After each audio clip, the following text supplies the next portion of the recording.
Hey lifers, Dustin here, and before we actually get into the topic that you clicked on, a quick history lesson. In 2015, Clemson debuted at number 1 on the initial college football playoff poll in November, and then when the season ended, they ended up the season ranked number 1 in that poll, with Alabama being number 2. In the semifinals, Alabama, the number 2 ranked team, shut out Big Ten member Michigan State, while Clemson beat Oklahoma by almost 20 points, and 14-0 Clemson went into the national championship, but number 2, one-loss Alabama beat them 45-40 in an absolutely thrilling game that was really never completely secure until about 11 seconds left to go in the game. Last year, in 2016, Alabama, undefeated, debuted at number 1 in the very first college football playoff committee poll, and when the season ended, they were still number 1, with Clemson being number 2 and having one loss.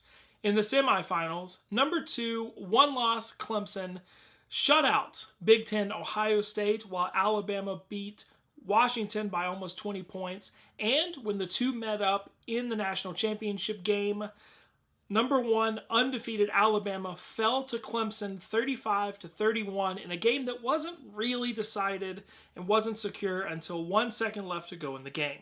Now, if you weren't completely paying the most attention, you would actually be forgiven if you thought that I had somehow repeated myself twice. The last 2 years, Alabama and Clemson flipped roles, insofar as the number 1 team being undefeated and 14-0 going into the national championship game, the number 2 team having one loss and shutting out a Big Ten opponent in the semifinals, and then the game hinging really down to the final play of the game for both years. Which begs the question, what is the fitting way for this new rivalry to end? I think personally it would be if we just go on history and nobody else in the country outside of these two teams will probably want this to happen. But the only thing I can imagine is that both teams dominate all year long. Both teams are undefeated. Both teams shut out a Big Ten team in the semifinals. Why not? And then they face off, both 14-0, looking to become the very first ever team to go 15-0 in college football and win a national championship in a game that would probably once again go down to the last play. The question is, are we destined to see this happen? Also, the only fitting way is this national championship game is in Atlanta, Clemson is in South Carolina, Atlanta's in Georgia, Alabama's in Alabama. For this game to be right in between the two would be unbelievable. It would probably, without a doubt, be the highest priced ticket in college football history.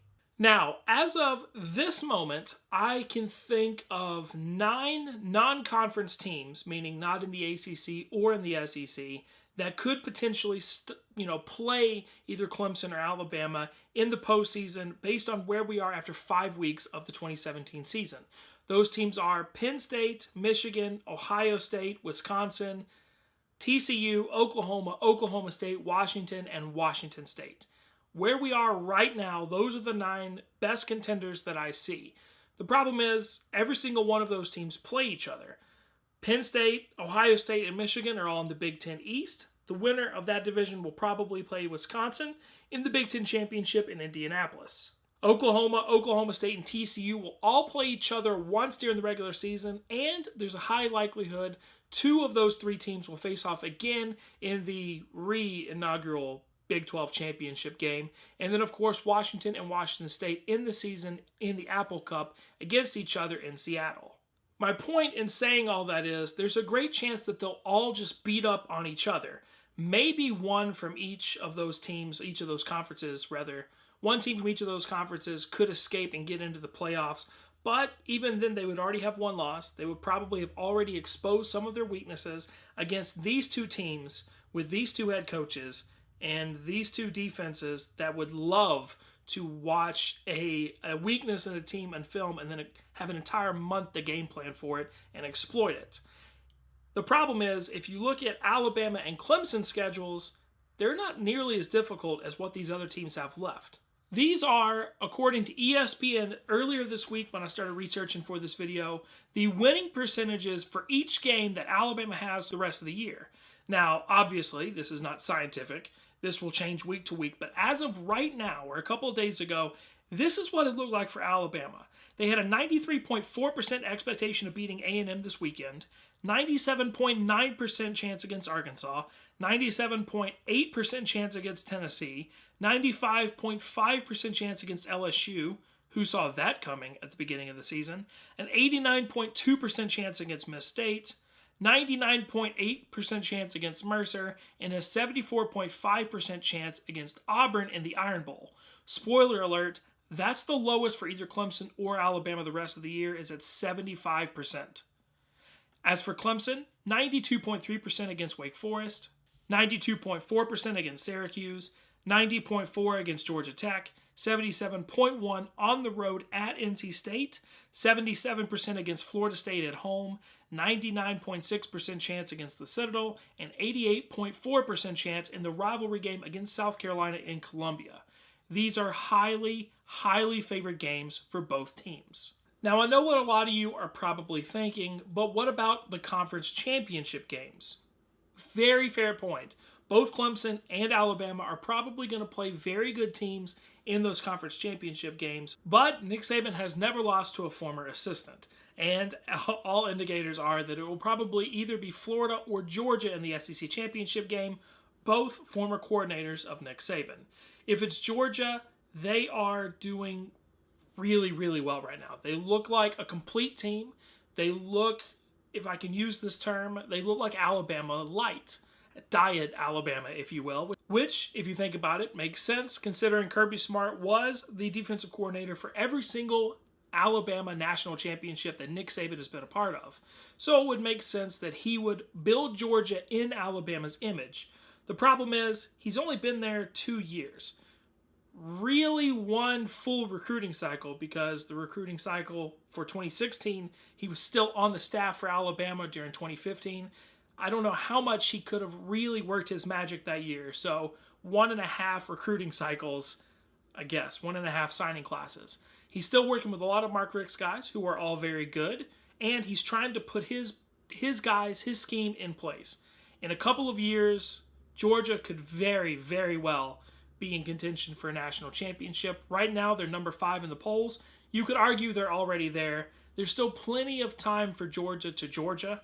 I know Bulldogs fans don't like to hear that, but if it's between Alabama and Alabama light, I'm going to pick Alabama.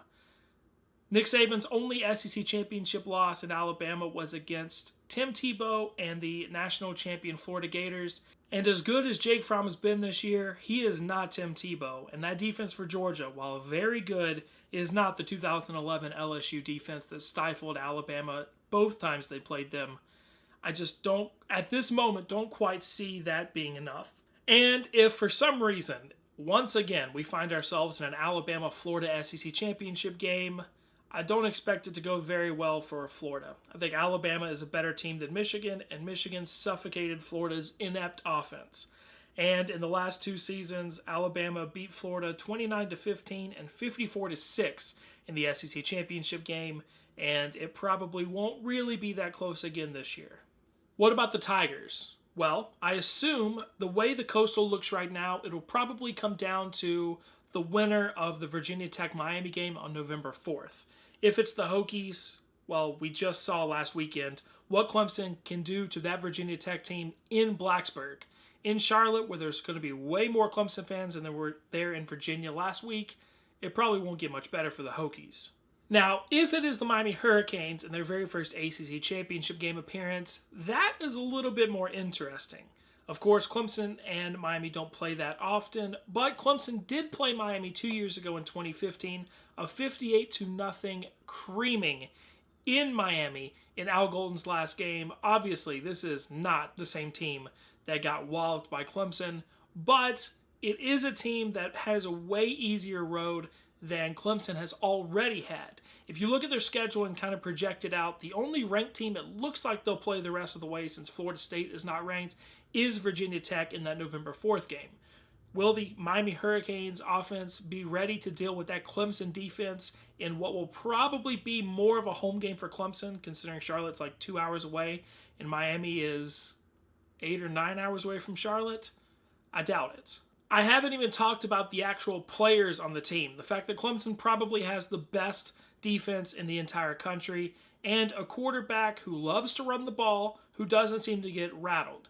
Just like Alabama has a quarterback who loves to run the ball and doesn't seem to get rattled in any game. Plus, I still think the best coach in college football is Nick Saban, who is a defensive-minded coach, and when he can have an entire month to scheme against you, unless you have an incredible quarterback that can run and throw, it's not very likely that you're going to beat a Nick Saban coach defense, even with all the injuries that they keep accruing. But Baker Mayfield is that type of quarterback. Maybe he can pull off the upset of one of these two teams in the semifinals. Penn State has the best player in the country in Saquon Barkley. Maybe he, through running and catching and blocking and kickoff returns, he can stun one of these teams in the semifinals. I am absolutely not throwing that out. I'm not saying that it is a lock that these two teams are going to play for the national championship. I'm just asking the question, does it seem like the most likely scenario? Again, maybe Clemson stumbles at NC State, and all of a sudden we start to look at the way they've played, and maybe they don't get in or they get a lower seed. Maybe Auburn stuns Alabama in the Iron Bowl. It is time.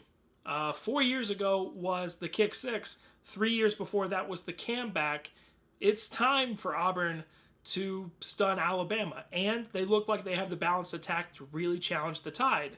But again, is that more likely than these two teams meeting up in the national championship game? At this moment, after 5 weeks of football, I'm just not sure.